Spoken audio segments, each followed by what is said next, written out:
This is Optimal Finance Daily, episode 352, The Secret to Becoming Your Own Financial Expert by Philip Taylor of PTmoney.com. And I am Dan, your host and narrator. Very happy 4th of July to everybody out there in podcast land. This is, of course, where I read to you from some of the best personal finance blogs anywhere. And today's post is from PT Money and actually written by PT himself. That's Philip Taylor. But before we get into it, if you would like to help us out here at Optimal Finance Daily, one great way to do it is to simply tell someone that there's a podcast narrating blogs to you for free and then show them how to subscribe. And today's a great day to do it since many of you will be seeing family and friends for the 4th of July holiday. So podcasts are still pretty new for a lot of people, and I'm sure they'll appreciate the assistance. And you can also direct them to oldpodcast.com/listen where they can learn more. And actually, just for today, if you do that and let us know you did, we'll enter you into a special raffle to win a book mentioned in today's article. I'll give you more details on that at the end of the show. So for now, let's get right to our post as we optimize your life. The Secret to Becoming Your Own Financial Expert by Philip Taylor of PTmoney.com. Are you an expert? Do you rely on anyone else as an expert? I was recently featured in GoBankingRates.com's 12 Days of Finance poll to find the most popular personal finance expert. I'm flattered to be listed in the poll, but it's crazy that I would even be on the same page with any of these folks. They each impact hundreds of thousands to millions of people on a daily basis.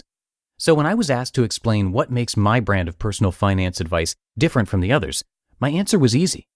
I don't present myself as an expert. I simply share my story with money, the good, the bad, and the ugly. My goal is that readers will be able to see themselves doing what I do and become inspired to take control of their own finances, ultimately becoming the expert of their financial life. Here are my thoughts on expertise and some ways that you can be more proactive in becoming your own financial expert. No license required. You should know that it doesn't require a degree or a special license to be your own expert. The CFP, CPA, and other designations, which many of the experts in the poll have, are helpful, but not required. I'm actually a CPA, but I can tell you from personal experience that being a CPA did nothing by itself to improve my financial life. Sure, I picked up a bit of knowledge about business structures and retirement investing tools, but I still need to reference IRS guidelines before I make any financial moves. Ironically, the one thing that a CPA designation actually allows me to exclusively do, sign off on required public company audits, is something that has nothing to do with personal finance and something I'll never do. More importantly, a CFP or CPA designation does nothing for you when you can't spend within your means or pay yourself first. These core concepts aren't taught in school. I graduated with a master's in professional accountancy and I had credit card debt and no savings.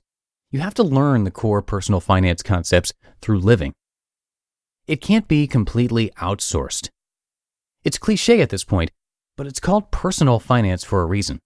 At any given time, each of us is going through our own unique life situation, and each of us has a different net worth.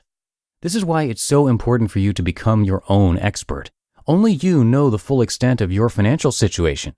Only you can apply financial advice to your situation correctly. My advice to buy and hold target date funds doesn't apply to a widowed woman in her 60s. My advice to only own term life insurance doesn't necessarily apply to someone who has a child with special needs that may need long-term adult care. There are countless examples of financial advice that only applies if. Only by becoming your own expert can you appropriately decipher the financial headlines of the day. You are the expert of you. An important part of becoming your own financial guru is learning or accepting who you are. What are your natural strengths and weaknesses?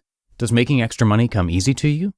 Are you prone to save all of your money versus spending it frivolously? Your financial decisions should be made honestly, with your strengths and weaknesses in mind. Does this mean you should never rely on information from outside sources? Certainly not. I'm glad you're here perusing the pages of PT Money. I'd encourage you to check out other blogs and the sites of those other experts. Read as many personal finance books as you can get your hands on. Take all of this information, vet it, and use it as a filter with which you view your own unique situation. Expertise takes time and consistent action.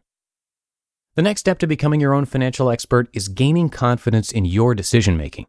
This can only be accomplished through a series of actions. Try something.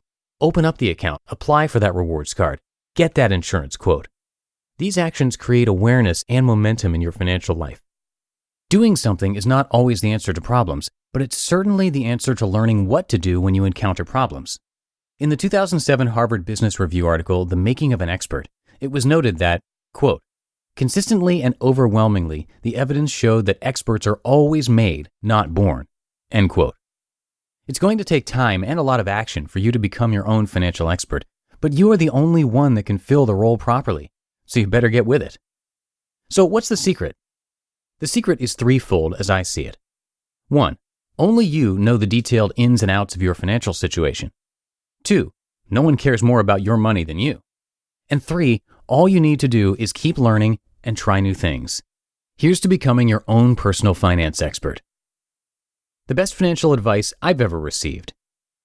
For the record, the best advice I ever received was making savings automatic. That's been a big one for me. I'm a disciplined guy to some degree, but in my early to mid-20s, I wasn't saving enough. For the most part, I took what was left over at the end of the year and threw it towards a traditional IRA. I guess that's better than nothing, though. Still, I wasn't contributing to a 401k and I wasn't building up a decent emergency fund. The problem was that I was trying to rely too much on my own discipline to spend less, then take the leftovers and dump it into savings. Sometime in my late 20s, I started catching on to the idea of automating my savings contributions by direct depositing a percentage of my check into a separate account before I had a chance to spend it. Who can I credit for kickstarting me on the road to automated savings? My dad sure did tell me a lot about paying yourself first and dollar cost averaging back in the day, two concepts that automation builds upon. David Bach's Automatic Millionaire also really took the concept to the next level for me, I think. Since that time, my savings, both short and long term, have really taken off. I now contribute automatically to a Roth IRA and separate savings accounts for my various things like our property taxes. My goals are being met by making savings automatic. You just listened to the post titled The Secret to Becoming Your Own Financial Expert by Philip Taylor of PTmoney.com. And that book mentioned at the very end there, The Automatic Millionaire, Justin from Optimal Living Daily has that book actually gifted to him from his brother, Dr. Neil, from Optimal Health Daily. And now that they've both read it, they figured, why not pass it along to someone listening to this show? So here's how to have a chance to win. Get someone else to subscribe to this show. If you can get them to subscribe to more than one of our podcasts, even better, but just this one would work. And then leave a comment over at oldpodcast.com/raffle. At midnight tonight, we'll pick someone random to win the book. So again, get someone to subscribe to this podcast and our others if you can, and then comment at oldpodcast.com/raffle. And thanks for listening all the way through today. Have a great 4th of July, and I will be back with more from the greatest finance blogs out there tomorrow. That's where your optimal life awaits. Hello, Life Optimizer. This is Justin Malik, creator and producer of this podcast, but also Optimal Living Daily, the show where I read to you from even more blogs covering finance, productivity, minimalism, personal development, and more from incredible bloggers like Derek Sivers, Zen Habits, Mark and Angel, The Minimalists, and all the ones you hear on this show too. So if you enjoyed today's episode and like taking amazing blogs on the go, come on over to Optimal Living Daily and subscribe to that one too. And together, we'll start optimizing your life. You've been listening to Optimal Finance Daily. Be sure to hit the subscribe button to stay up to date on each new episode and head to oldpodcast.com. That's OLDpodcast.com for a free gift as well as more actionable tips and resources to help you maximize your potential. Thanks for joining us, and remember, your optimal life awaits.